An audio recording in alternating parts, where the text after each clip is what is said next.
Hi dear friends, welcome back to Alex E Academy. ഈ ഒരു ലെക്ചറിൽ CET 401 ഡിസൈൻ ഓഫ് സ്റ്റീൽ സ്ട്രക്ചേഴ്സിലെ first മൊഡ്യൂളിലെ ലെക്ചർ 1 ആണ് നമ്മൾ ഡിസ്കസ് ചെയ്യുന്നത്. ഈ വീഡിയോയിൽ നമ്മൾ introduction to steel structures general ആയിട്ടുള്ള തിയറി ആണ് നമ്മൾ ഡിസ്കസ് ചെയ്യുന്നത്. ഓക്കെ, അപ്പോൾ മൊഡ്യൂൾ 1ൻ്റെ സിലബസിൽ introduction to steel and steel structures, properties of steel, structural steel, types of structural steel sections, ഈ പോയിന്റ്സ് ആണ് നമ്മൾ ഡിസ്കസ് ചെയ്യുന്നത്. ഈ ജസ്റ്റ് ഒരു ഇൻട്രൊഡക്ഷൻ ലെക്ചറായിട്ട് കരുതിയാൽ മതി. ഓക്കെ, അപ്പോൾ നമുക്ക് ഈ ഒരു സബ്ജക്റ്റിൻ്റെ ഡിസൈൻ ഓഫ് സ്റ്റീൽ സ്ട്രക്ചേഴ്സിൽ നമുക്ക് ആവശ്യമായിട്ടുള്ള കോഡൽ പ്രൊവിഷൻസ് ആണ് പറയുന്നത്. IS 800/2007 general construction in steel code of practice 3rd revision, അതേപോലെ സ്റ്റീൽ ടേബിൾ, ഇത് രണ്ടുമാണ് ഏറ്റവും ഇമ്പോർട്ടൻ്റ് ആയിട്ട് വരുന്നത്. Steel structure, the most useful material for building structures with strength approximately 10 times that of concrete. Due to its large strength to weight ratio, steels are more economical than concrete, can be constructed very fast. Steel structures are ductile and can withstand several severe loadings such as earthquake. Steel structures can be easily repaired and retrofitted to carry higher loads. Steel is also a very eco-friendly material and steel structures can be easily dismantled and sold as scrap. Since steel is produced in factory under better quality control, steel structures have higher reliability and safety. ഇപ്പോൾ ജനറലായിട്ട് steel സ്ട്രക്ചേഴ്സിൻ്റെ introduction ആണ്. അതായത് സാധാരണ നമ്മൾ ചെയ്യുന്നത് concrete കൺസ്ട്രക്ഷനാണ്, RCC കൺസ്ട്രക്ഷനാണ്. അതിനേക്കാളും 10 times stronger ആയിട്ടുള്ള സ്ട്രക്ചേഴ്സാണ് നമുക്ക് steel structures ആയിട്ട് കൺസ്ട്രക്ട് ചെയ്യാൻ പറ്റുന്നത്. അതുപോലെ തന്നെ ഇതിൻ്റെ larger strength to weight ratio, അതായത് നമ്മൾ സ്ട്രെങ്ത് ബൈ വെയിറ്റ് റേഷ്യോ എടുത്തു കഴിഞ്ഞാൽ ഏറ്റവും കൂടുതൽ നമുക്ക് എക്കണോമിക്കലായിട്ട് കോൺക്രീറ്റ് സ്ട്രക്ചറിനെക്കാളും എക്കണോമിക്കലായിട്ട് കൺസ്ട്രക്ട് ചെയ്യാൻ പറ്റുന്നത് സ്റ്റീൽ സ്ട്രക്ചേഴ്സ് ആണ്. ഇനി അതുപോലെ ഇതിൻ്റെ സ്റ്റീൽ സ്ട്രക്ചേഴ്സിൻ്റെ കൺസ്ട്രക്ഷൻ വെരി ഫാസ്റ്റ് ആണ്. നമുക്കറിയാം സ്റ്റീൽ സ്ട്രക്ചേഴ്സിൻ്റെ മെമ്പേഴ്സ് എല്ലാം നമ്മൾ ഫാക്ടറിയിലാണ് ഉണ്ടാക്കുന്നത്. അപ്പോൾ നമ്മൾ സൈറ്റിൽ കൊണ്ടുവന്ന് വെൽഡ് ചെയ്യും, അസംബ്ലി ചെയ്യുകയൊക്കെ ചെയ്യുന്നു. അപ്പോൾ അതുകൊണ്ട് തന്നെ കൺസ്ട്രക്ഷൻ വളരെ വളരെ ഫാസ്റ്റായിട്ട് നടക്കും. ഇനി സ്റ്റീൽ സ്ട്രക്ചേഴ്സിന് എർത്ത് ലോഡിങ്സും മറ്റ് സിവിയർ ലോഡിങ്സിനൊക്കെ നന്നായിട്ട് ഹാൻഡിൽ ചെയ്യാനായിട്ട് അതിൻ്റെ ഡക്റ്റൈൽ പ്രോപ്പർട്ടി കൊണ്ട് തന്നെ കുറച്ച് കൂടുതൽ മറ്റ് സ്ട്രക്ചേഴ്സിന്, ഇപ്പോൾ ടിമ്പർ സ്ട്രക്ചേഴ്സ് ആണെങ്കിലും കോമ്പോസിറ്റ് സ്ട്രക്ചേഴ്സ് ആണെങ്കിലും RCC സ്ട്രക്ചേഴ്സ് ആണെങ്കിലും അതിനേക്കാളും കുറച്ചുകൂടി വിത്ത്സ്റ്റാൻഡ് ചെയ്യാനുള്ള കപ്പാസിറ്റി ഉണ്ടാവും. അതുപോലെ സ്റ്റീൽ സ്ട്രക്ചേഴ്സ് നമുക്ക് ഏറ്റവും പെട്ടെന്ന് റിപ്പയർ ചെയ്യാനും റിട്രോഫിറ്റ് ചെയ്യാനും പറ്റും. അപ്പോൾ ഹയർ ലോഡ്സ് വരുമ്പോഴത്തേക്ക് എന്തെങ്കിലും സ്ട്രക്ചറൽ ഡാമേജസ് വന്നു കഴിഞ്ഞാൽ അതുപോലെ ക്വിക്കായിട്ട് തന്നെ നമുക്ക് ഡാമേജസ് മാറ്റി റിപ്ലേസ് ചെയ്യുകയോ അല്ലെങ്കിൽ ആ പോർഷൻ നമുക്ക് മെയിൻറ്റെയിൻ ചെയ്തോ എടുക്കാൻ പറ്റും. അതേപോലെ സ്റ്റീൽ സ്ട്രക്ചർ എക്കോ ഫ്രണ്ട്ലി മെറ്റീരിയലാണെന്ന് നമുക്ക് വേണമെങ്കിൽ പറയാം. കാരണം ഒരു തരത്തിലും സ്റ്റീൽ ഇന്ന് നമുക്ക് വേസ്റ്റ് ഉണ്ടാകുന്നില്ല. ഇപ്പോൾ ഒരു സ്ട്രക്ചർ സ്റ്റീലായിട്ട് നമ്മൾ കൺസ്ട്രക്ട് ചെയ്ത് കഴിഞ്ഞാൽ അതിൻ്റെ കാലശേഷം നമുക്ക് അതിനെ ഡിസ്പാൻഡിൽ ചെയ്ത് കളയാം. അങ്ങനെ ഡിസ്പാൻഡിൽ ചെയ്ത് കിട്ടുന്ന സ്റ്റീൽ മെറ്റീരിയൽസ് നമുക്ക് റീയൂസ് ചെയ്യാൻ പറ്റും. ഇനി നമ്മൾ നേരത്തെ പറഞ്ഞ പോലെ സ്റ്റീൽ സ്ട്രക്ചേഴ്സ് എല്ലാം ഫാക്ടറിയിലാണ് ഉണ്ടാക്കുന്നത്. അതുകൊണ്ട് തന്നെ ഓരോ സ്റ്റീൽ കമ്പോണൻസിൻ്റെ ക്വാളിറ്റി കൺട്രോൾ വളരെ കൂടുതലായിരിക്കും. അതുപോലെ നമുക്ക് നന്നായിട്ട് റിലയബിൾ, കൂടുതൽ നമുക്ക് വിശ്വസിക്കാൻ പറ്റുന്നതും കൂടുതൽ സേഫ്റ്റി തരുന്നതുമായിട്ടുള്ള സ്ട്രക്ചേഴ്സാണ് സ്റ്റീൽ സ്ട്രക്ചേഴ്സ്.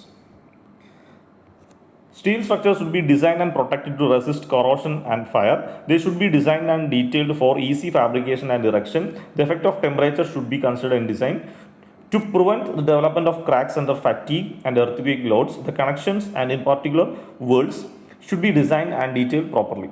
അപ്പോൾ സ്റ്റീൽ സ്ട്രക്ചേഴ്സ് നമ്മൾ ഡിസൈൻ ചെയ്യുന്നത് കൊറോഷനും ഫയർ റെസിസ്റ്റിംഗ് പ്രോപ്പർട്ടിയും കൂടി ഉണ്ടാകാൻ വേണ്ടിയിട്ടാണ് നമ്മളത് ഡിസൈൻ ചെയ്യുന്നത്. അതും കൂടി കൺസിഡർ ചെയ്യണം ഡിസൈനിൽ. അതേപോലെ അതിൻ്റെ ഡിസൈനിങ്ങിൽ നമ്മൾ അതിൻ്റെ ഫാബ്രിക്കേഷനും ഇറക്ഷനെ പറ്റിയിട്ടും അതിൻ്റെ ഡീറ്റെയിലിങ്സ് കൊടുക്കണം. അതേപോലെ ടെമ്പറേച്ചർ എഫക്ട്, നമുക്കറിയാം ടെമ്പറേച്ചർ കൂടുന്നതും കുറയുന്നതനുസരിച്ച് സ്റ്റീലിൻ്റെ അകത്ത് ചെറിയ എക്സ്പാൻഷനൊക്കെ ഉണ്ടാവും. അപ്പോൾ ആ ഒരു കൺസിഡറേഷൻ, ടെമ്പറേച്ചർ എഫക്റ്റ് കൂടി നമ്മൾ ഡിസൈൻ കൺസിഡറേഷനിൽ കൊടുക്കണം. അപ്പോൾ സ്റ്റീൽ സ്ട്രക്ചർ ഡിസൈൻ ചെയ്യുമ്പോൾ നോർമൽ ഡിസൈൻ ക്രൈറ്റീരിയ കൂടാതെ അതിൻ്റെ corrosion, fire resistance, fabrication, erection, temperature effects ഇതെല്ലാം നമ്മൾ കൺസിഡർ ചെയ്യണം. അതുപോലെ ഫാറ്റീഗ് ലോഡ്സും ഹെവി ആയിട്ടുള്ള എർത്ത് ലോഡ്സും വരുമ്പോൾ അതിൻ്റെ കണക്ഷൻസിന് നല്ല ഇമ്പോർട്ടൻസ് ഉണ്ട്. അപ്പോൾ അവിടെ കൊടുക്കുന്ന കണക്ഷൻസ് തമ്മിൽ ജോയിൻ ചെയ്യാൻ, സ്റ്റീൽ മെമ്പേഴ്സ് തമ്മിൽ ജോയിൻ ചെയ്യാൻ കൊടുക്കുന്ന വെൽഡ്, അതിൻ്റെ ഡിസൈനും ഡീറ്റെയിലിംഗ് നമ്മൾ പ്രോപ്പറായിട്ട് ചെയ്യണം. കാരണം അതിൻ്റെ സ്ട്രെങ്ത് അനുസരിച്ചിട്ടായിരിക്കും ഈ ഹെവി ലോഡ്സ് വരുമ്പോൾ അതിൻ്റെ ക്രാക്സും അതിൻ്റെ റെസിസ്റ്റൻസൊക്കെ നമുക്ക് കൂടുതലായിട്ട് കിട്ടുന്നത്. In many cases, the fabrication of steel members is done in workshop and the members are then transported to site and assembled. The tolerance specified for steel fabrication and erection are small compared to those for reinforced concrete structures. Moreover, welding, tightening of high strength friction grip bolts etc. require proper training. Due to these factors, steel structures are often handled by trained persons and assembled with proper care, resulting in structures with better quality. Steel offers better compressive and tensile strength than concrete and enables lighter construction. അപ്പോൾ steel മെമ്പേഴ്സിനെ കൂടുതലായിട്ട് നമ്മൾ വർക്ക്ഷോപ്പിലാണ് manufacture ചെയ്യുന്നത്, അതിനെ സൈഡിലേക്ക് transport ചെയ്തുകൊണ്ടൊന്ന് assemble ചെയ്യുകയാണ് പതിവ്. അതുപോലെ അതിൻ്റെ സ്റ്റീലിൻ്റെ ഫാബ്രിക്കേഷൻ ഇറക്ഷൻ സമയത്തൊക്കെ നമ്മൾ കൂടുതൽ ശ്രദ്ധ ചെലുത്തേണ്ടതായിട്ടുണ്ട്. അതേപോലെ ഈ സ്റ്റീൽ മെമ്പേഴ്സ് നമ്മൾ ഫിക്സ് ചെയ്യുമ്പോൾ അതിൻ്റെ അകത്ത് വരുന്ന വെൽഡിങ്, ടൈറ്റനിങ്, പിന്നെ ഹൈ ബോൾട്ടിൻ്റെ ഫ്രിക്ഷൻ, ഇതെല്ലാം നമ്മൾ പ്രോപ്പർ ട്രെയിനിങ് കൊടുത്ത ആൾക്കാർ അല്ലെങ്കിൽ പ്രോപ്പർ ട്രെയിനിങ് വേണം ഇതിനെയൊക്കെ നമുക്ക് കറക്റ്റായിട്ട് ഇറക്റ്റ് ചെയ്തെടുക്കാൻ വേണ്ടിയിട്ട്, ഫാബ്രിക്കേറ്റ് ചെയ്ത് പ്രോപ്പറായിട്ട് കൺസ്ട്രക്ട് ചെയ്തെടുക്കാൻ വേണ്ടിയിട്ട്. അതുകൊണ്ട് തന്നെ ആരൊക്കെയാണോ ഈ സ്റ്റീൽ സ്ട്രക്ചേഴ്സിൽ വർക്ക് ചെയ്യുന്നത് അവർക്ക് പ്രോപ്പറായിട്ടുള്ള ട്രെയിനിങ്സ് നമ്മൾ കൊടുക്കണം. കാരണം പ്രോപ്പർ കെയർ കൊടുക്കണം. ഈ സ്ട്രക്ചറൽ മെമ്പേഴ്സ് അസംബിൾ ചെയ്യുന്ന സമയത്ത് നമുക്ക് പ്രോപ്പർ ട്രെയിനിങ് കിട്ടിയാൽ മാത്രം, കെയർ കൊടുത്താൽ മാത്രമേ നമുക്ക് സ്ട്രക്ചറലിൻ്റെ ഫുൾ ക്വാളിറ്റി നമുക്ക് കിട്ടത്തുള്ളൂ. അതുപോലെ നമ്മുടെ സാധാരണ കോൺക്രീറ്റ് സ്ട്രക്ചറിനെ അപേക്ഷിച്ച് സ്റ്റീൽ സ്ട്രക്ചേഴ്സിൻ്റെ compressive and tensile strength capacity വളരെ കൂടുതലാണ്. അതുകൊണ്ട് തന്നെ ലൈറ്റർ കൺസ്ട്രക്ഷൻ പോസിബിൾ ആണ്. ഇപ്പോൾ കോൺക്രീറ്റ് വെച്ചിട്ട് ഇപ്പോൾ നമുക്ക് ഹ്യൂജ് സ്ട്രക്ചേഴ്സ് ആയിരിക്കും. ഇപ്പോൾ കോൺക്രീറ്റിൻ്റെ ബ്രിഡ്ജസും പില്ലേഴ്സൊക്കെ നോക്കിക്കഴിഞ്ഞാൽ സൈസ് വളരെ കൂടുതലായിരിക്കും. ഇപ്പോൾ ലോഡ് റെസിസ്റ്റിംഗ് കപ്പാസിറ്റി കൂട്ടണമെന്നുണ്ടെങ്കിൽ അതിൻ്റെ സൈസ് കൂട്ടേണ്ടി വരും. നേരെ മറിച്ച് നമ്മൾ സ്റ്റീൽ സ്ട്രക്ചേഴ്സിന് വരുമ്പോഴത്തേക്കും സെയിം ലോഡ് ക്യാരി ചെയ്യാനായിട്ട് വളരെ ലൈറ്റർ ആയിട്ടുള്ള കൺസ്ട്രക്ഷൻ നമുക്ക് പോസിബിളാണ്. ഇനി സ്റ്റീൽ സ്ട്രക്ചേഴ്സിൻ്റെതായിട്ടുള്ള കുറേ advantages. Larger strength to weight ratio already നമ്മൾ മെൻഷൻ ചെയ്തതാണ്. ഇപ്പോൾ സ്റ്റീല്, കോൺക്രീറ്റ്, ടിമ്പർ അങ്ങനെ ഡിഫറെൻറ്റ് കൺസ്ട്രക്ഷൻസ് എടുത്തു കഴിഞ്ഞാൽ സ്റ്റീലിനായിരിക്കും ഏറ്റവും കൂടുതൽ സ്ട്രെങ്ത് ടു വെയിറ്റ് റേഷ്യോ. അതായത് ഒരു പർട്ടിക്കുലർ വെയിറ്റിലുള്ള ഒരു മെമ്പർ എടുത്തു കഴിഞ്ഞാൽ ഏറ്റവും കൂടുതൽ സ്ട്രെങ്ത് വരുന്നത് സ്റ്റീൽ സ്ട്രക്ചറിനായിരിക്കും. ഇനി ഹൈ ഡക്റ്റിലിറ്റി എന്താണെന്ന് നമുക്ക് ഓൾറെഡി അറിയാം. അതായത് നമ്മൾ ലോഡ് കൊടുക്കുന്നതനുസരിച്ചിട്ട് പെട്ടെന്ന് ക്രാക്ക് വരികയോ അല്ലെങ്കിൽ ഡാമേജ് വരികയോ ചെയ്യാതെ ഒരുപാട് അത് ഡിഫ്ലക്റ്റ് ചെയ്യും. അപ്പോൾ അങ്ങനെ ആ ഒരു ഡിഫ്ലക്റ്റ് ചെയ്യുമ്പോൾ അത് സേഫ്റ്റി കമ്പോണൻ്റ് കൂടിയാണ്. ഡിഫ്ലക്ഷൻ കാണുമ്പോൾ നമുക്കറിയാം there is some possibility of failure.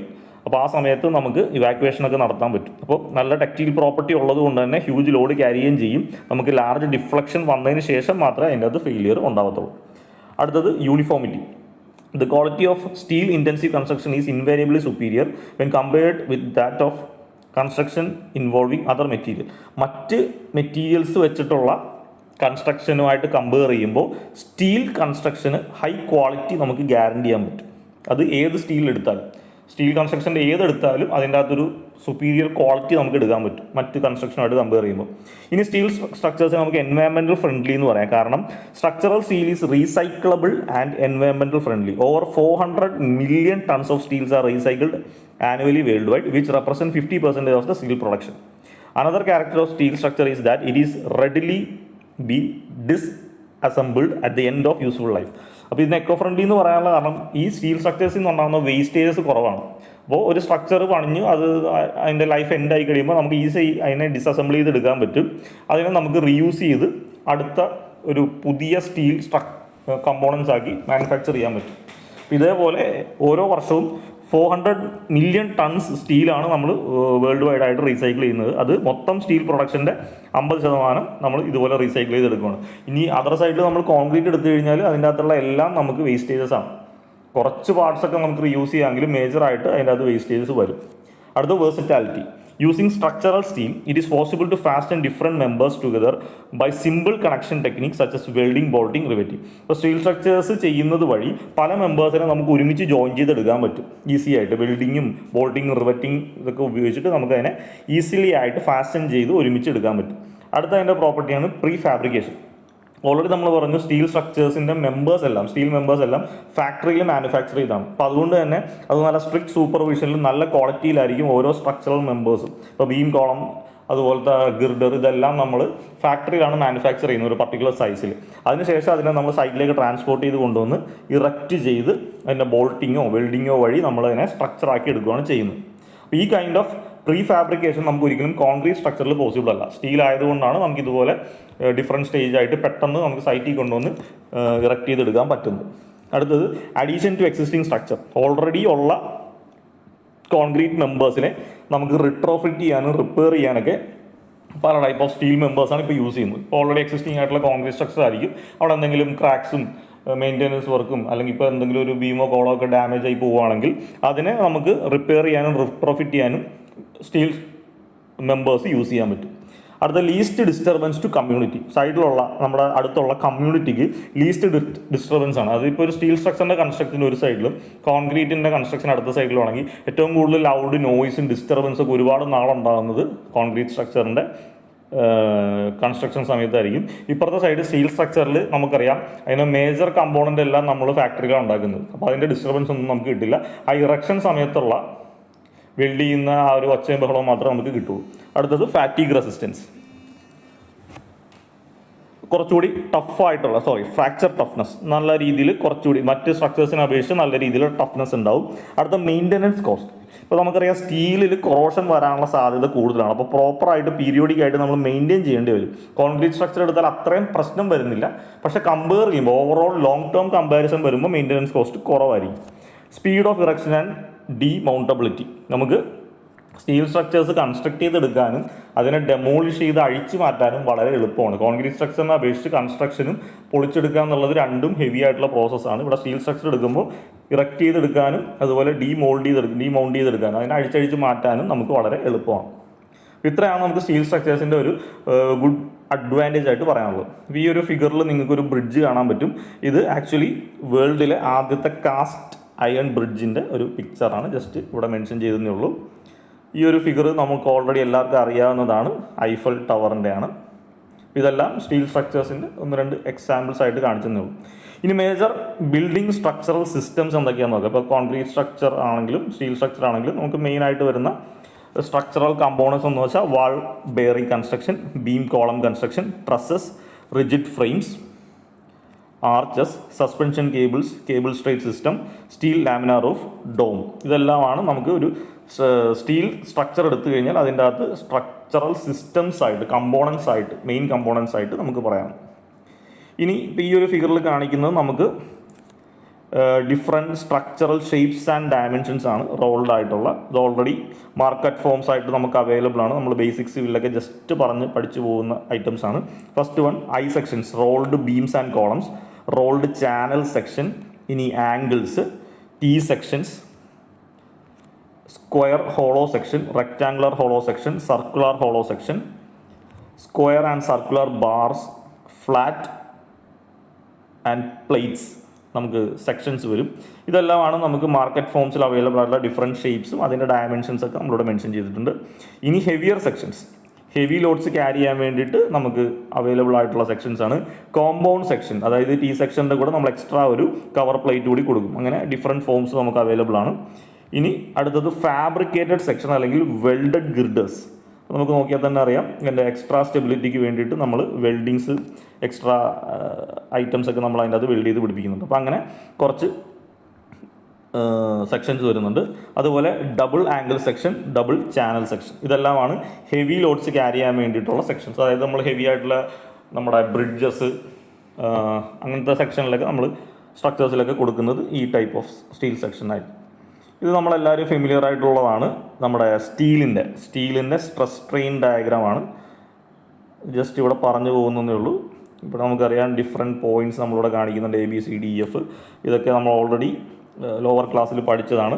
Elastic region, plastic region, yielding, അതായത് നമുക്ക് പ്രൊപ്പോർഷണാലിറ്റി ലിമിറ്റ് ഉണ്ട്, ഇലാസ്റ്റിക് ലിമിറ്റ് ഉണ്ട്, upper yield lower yield point ഉണ്ട്, അൾട്ടിമേറ്റ് സ്ട്രെസ് ഉണ്ട്, റപ്ചർ. ഇതൊക്കെയാണ് നമുക്കൊരു സ്ട്രെസ് സ്ട്രെയിൻ കർവിൽ വരുന്നത്. ഇത് വേണമെങ്കിൽ ഒരു 3 മാർക്കിനൊക്കെ പാർട്ടിൽ ചോദിക്കാവുന്ന ഒരു ക്വസ്റ്റ്യനാണ്.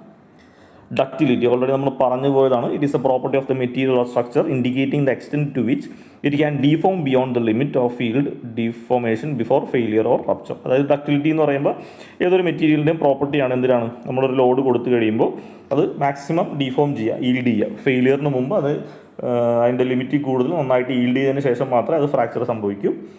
The ratio of ultimate to yield formation is usually terms ductility. Ultimate to yield ഡിഫോമേഷനെ നമുക്ക് ഡക്റ്റിലിറ്റി എന്ന് പറയാം. ഇനി ഒരു പ്രോപ്പർട്ടി കമ്പാരിസൺ ആണ്. Mild steel, M20 concrete, wood. ഈ 3 മെറ്റീരിയൽസ് എടുത്തു കഴിഞ്ഞാൽ ഡിഫറെൻറ്റ് പ്രോപ്പർട്ടീസിലുള്ള കമ്പാരിസൺ ആണ്. ഇപ്പോൾ യൂണിറ്റ് മാസ് എടുത്താൽ സ്റ്റീലാണെങ്കിൽ 7850 ആണ്, M20 കോൺക്രീറ്റ് എടുത്താൽ 2400 ആണ്, വുഡ് എടുത്താൽ 290 to 900 ആണ് വരുന്നത്. കംപ്രഷൻ എടുത്തു കഴിഞ്ഞാൽ 250 ആണ്, ഇവിടെ 20 ആണ്, ഇവിടെ 5.2 to 2.3 ആണ്. അതുപോലെ tension, shear, Young's modulus, coefficient of linear expansion, Poisson's ratio, ഇതെല്ലാം എടുത്താലും നമുക്ക് ജസ്റ്റ് ഒന്ന് ഓവറോൾ നോക്കി അറിയാൻ പറ്റും. ഏറ്റവും കൂടുതൽ നമുക്ക് സ്ട്രോങ്ങർ ആയിട്ട് പ്രോപ്പർട്ടീസ് വരുന്നത് എന്തിനാണ്? സ്റ്റീലിനാണ്, മൈൽഡ് സ്റ്റീലിനാണ് വരുന്നത്. അപ്പോൾ നമുക്കറിയാം മൈൽഡ് സ്റ്റീൽ പോരാഞ്ഞിട്ട് നമുക്കിപ്പോൾ ഒരുപാട് HOST ബാർസും ഹൈ ടെൻസൈൽ ബാറുകളൊക്കെ നമുക്കിപ്പോൾ അവൈലബിൾ ആണ്. ഓക്കെ, ഇത്രയാണ് നമ്മൾ ഈ ഒരു ലെക്ചറിൽ പറയുന്നത്. ജസ്റ്റ് ഒരു ഇൻട്രൊഡക്ഷൻ മാത്രമാണ്. സ്റ്റീൽ എന്താണ്, സ്റ്റീലിൻ്റെ പ്രോപ്പർട്ടീസ്, സ്റ്റീൽ സ്ട്രക്ചറിൻ്റെ അഡ്വാൻറ്റേജസ്, അതിൻ്റെ ഡിഫറെൻറ്റ് മാർക്കറ്റ് ഫോംസ് അല്ലെങ്കിൽ ടൈപ്സ്, പിന്നെ അതിൻ്റെ പ്രോപ്പർട്ടി കമ്പാരിസൺ, ഇങ്ങനെ വളരെ ബ്രീഫായിട്ട് കുറച്ച് കാര്യങ്ങളാണ് നമ്മൾ പറഞ്ഞത്. നമുക്ക് A പാർട്ടിൽ 3 മാർക്കിൻ്റെ ക്വസ്റ്റ്യനായിട്ട് ചോദിക്കാൻ സാധ്യതയുള്ള 1-2 പോർഷൻസാണ് ഈ ഒരു ലെക്ചറിൽ നമ്മൾ പറഞ്ഞു പോയത്. ഓക്കെ, ഇത്രയാണ് ഈ ഒരു ലെക്ചറിൽ വരുന്നത്. Thank you.